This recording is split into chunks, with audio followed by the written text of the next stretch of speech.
ओम नमः शिवाय। ओम नमः शिवाय। दोस्तों, आप सभी का आपके अपने चैनल में एक बार फिर से बहुत स्वागत है और आपका बहुत आभार है। शिव पुराण में आपकी राशि से जुड़े हुए कुछ रहस्य बताए गए हैं। अगर आप इन रहस्यों को जान जाते हैं और इन रहस्यों का अपने जीवन में फ़ायदा उठा लेते हैं तो शायद आपकी बड़ी से बड़ी परेशानी हमेशा के लिए ख़त्म हो सकती है।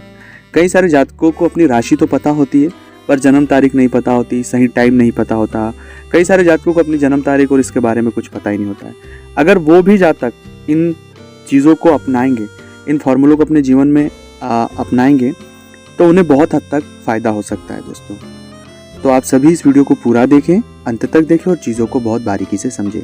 सबसे पहला रहस्य कि कलयुग में हमेशा व्यक्ति राहु जो है और शनि के अंतर्गत चीज़ों में बहुत ज़्यादा डिस्टर्ब होता है। अब वो कैसे डिस्टर्ब होता है? सबसे पहली चीज़ होती है कि राहु की महादशा और अंतरदशा में व्यक्ति को सबसे ज़्यादा पीड़ित होना पड़ता है, चाहे वो आर्थिक रूप से हो, फैमिली बैकग्राउंड से हो, या ऐसे घटनाएं जो चीज़ें वो उम्मीद से बाहर है, वो चीज़ें उसे झेलना पड़ती है। ये सबसे मुख्यतः चीज़ें हैं जो ज़्यादातर लोगों के बीच आपने देखी भी होगी।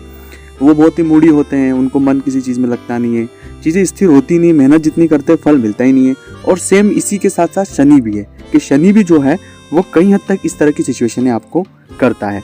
तो ये जो है चीज़ें, इन चीज़ों से आप अगर बाहर आना चाहते हैं और इस पूरी परेशानी से आप बाहर आना चाहते हैं तो उसका सिर्फ कुछ ही उपाय है जिन उपायों से आप बाहर आ सकते हैं।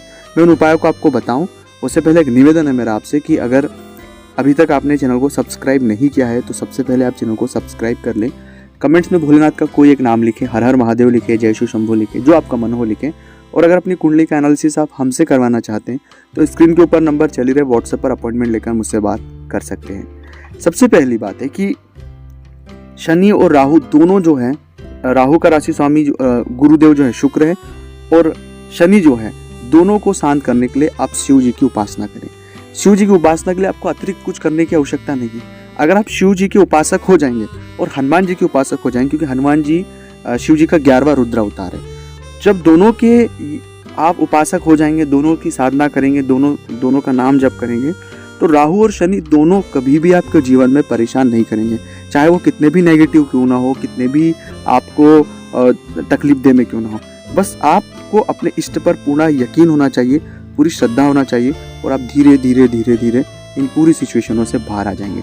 ये प्रैक्टिकल तौर पर कई सारे जातकों ने किया है, उन्हें इससे फ़ायदा मिला है। अब उसको करना ये है, सबसे पहले आप ओम नमः शिवाय का जाप करें, रोज दो वक्त रोज शिवालय जाएं और बिल्कुल अपने आप को शिव के समीप पाएं।